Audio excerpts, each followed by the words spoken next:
The New Holland WE170B Pro is a wheeled excavator weighing around 17 tonnes.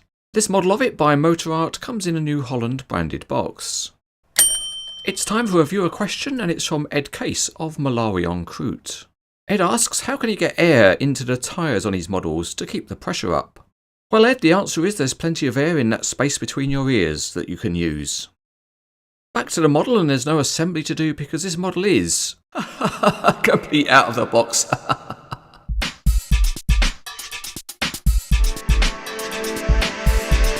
Looking underneath, the detail is somewhat simple and it's unusual to see a big silver washer.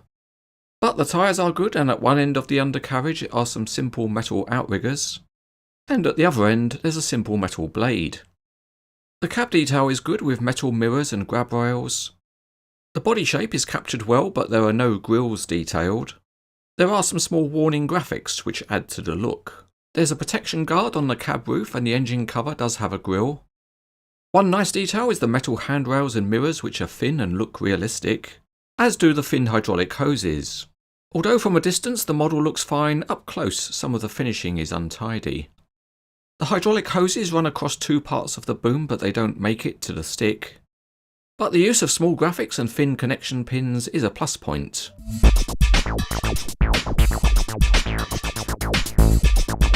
Once again we welcome you to the Cranes Etc. test track. And this New Holland is not happy at rolling along for a living. And the reason for that is that there is quite a bit of stiffness in one or two of the wheels. And sadly there's no working steering, so this is definitely one for the straight and narrow. The small blade does raise and lower, but it's got a very limited range of movement. And at the other end of the undercarriage the stabilisers can be lowered. Although the movement is good, the stiffness isn't good enough to hold the model wheels free. But it should be good enough for any digging you want to do in your display case. If you can't spin your wheels, let's spin the body, and it does rotate smoothly enough, and there's no rocking of the body. Moving swiftly along to the triple articulated boom, and there's enough stiffness in the cylinders to hold any pose that you want to set. But the range of movement seems less than the real machine can achieve, and in that regard you can't lower the first boom section very much. And the range of bucket movement is also compromised. Having said that, Motorart has provided some other features on the model, and the opening cab door is very good because it opens widely, and that gives you a good look at the detailed interior. If you find the cab is a bit too small and you can't get in, well, just close the door. Another working feature on the model is the opening engine cover. Again, it opens widely and can be posed in an open position, and it lets you see the reasonably detailed plastic engine underneath. Beep, beep, beep, beep, beep, beep, beep, beep, beep.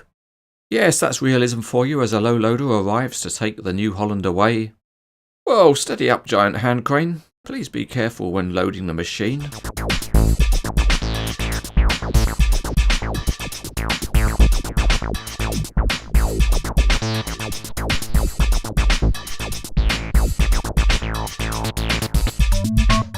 This New Holland model is good looking with some nice detailing and functionality, but at the same time some aspects are less good, and it would have been nicer if it had had steering. Also, the overall quality of the finishing of the model is not the best, but on balance, if you want a model of a New Holland machine, then there's enough to recommend it.